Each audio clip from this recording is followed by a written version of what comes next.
So how you guys doing? In this video we will start the journey to a responsive website, and like I told you, the way to do it is to right click, inspect element. When you do that, there is this bunch of code that will pull up from the left. You need to click this. If you don't click this, your screen will not look like this and all these options will not appear. Look at what happens if I click on this. You see, you would have to, if this is not active, you may have to drag to this point to see what I'm saying. So but if it is active, automatically it will activate for mobile phone. Look at, if I click on it, it activates. This is how this platform will look like on mobile phone. So the first thing we have to do is to make sure that on mobile phones this thing should stretch out. This write-up should stretch out. This form should stretch out on mobile phones, and all these write-ups should stretch out. So to do that, we have to go and find it. It's called Halt Sale. Let's go and Google Halt Sale. Oh sure, there we have it in our HTML, Halt Sale. Now if you look at this, you see that it's saying col 4. Remember what I taught you about Bootstrap columns? It divides the screen into 12. So if you do col 4, this write-up is going to occupy only a fourth of the screen. But doing just col 4 means that on all screen sizes it must occupy only a fourth. That's why even on small mobile phones it's occupying only a fourth. But we want it to occupy only a fourth from big screens such as a laptop screen.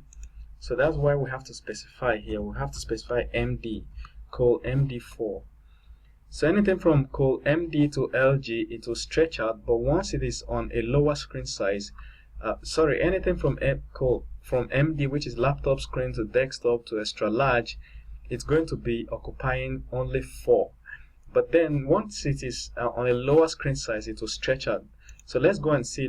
Keep your eye here. If we reload, you see it has stretched out, and we have to work on this too and specify the MD. Look, this one is saying col 6, so we have to specify that it is for big screens only.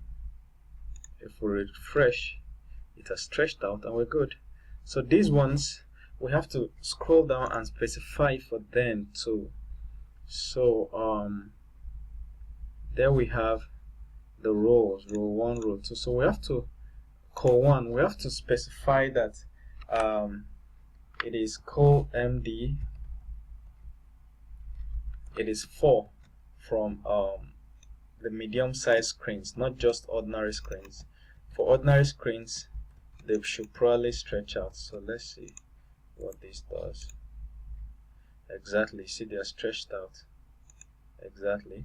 So we can separate them. For instance, we can do margin vertical and X. If it is in small screen, SM, we can do 5. For small screens up, margin vertical, I think, but let's continue though. We'll come back and fix that a little later on. So we can keep scrolling till we see all these ones. So generally the concept is, I'll have to remove this, but just let me show you that this works on bigger screens. Let me show you. If we expand this and see, there's this space here, it works, but we'll have to sort out for the mobile content here later on. I have to remove it. So generally we're specifying the screen sizes now. So generally I didn't want to mix it up when I was first teaching you, so that you will not be confused. So but we're going to keep scrolling down, finding where there are mix up like that, and we specify for which screen size it should work on. Alright,